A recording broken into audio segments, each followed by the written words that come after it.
តោះបងប្អូនមកធ្វើពងមាន់ជ្រក់ជាមួយខ្ញុំបងប្អូនដំបូងយើងចាត់ខ្ទឹមឲ្យស្ដើងហើយដាក់ម្ទេស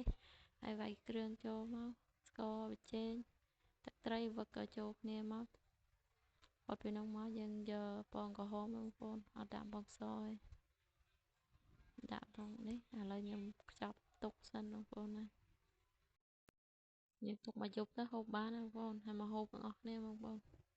ជាមួយពងមាន់ជ្រក់រសជាតិឆ្ងាញ់ដែរតើបងប្អូនរៀនធ្វើលើកទី1បងប្អូនហើយតោះបងប្អូនមកហូបជាមួយខ្ញុំទាំងអស់គ្នាមកបងប្អូនមើលទៅនេះខ្ញុំហូបទៅដឹងហើយតើឆ្ងាញ់ប៉ុណ្ណាបងប្អូនយកមកភ្ជួរសម្លេងម្ដងទៀតតែមើលទៅគួរចង់ហូបម្ដងទៀតណាបងប្អូនណា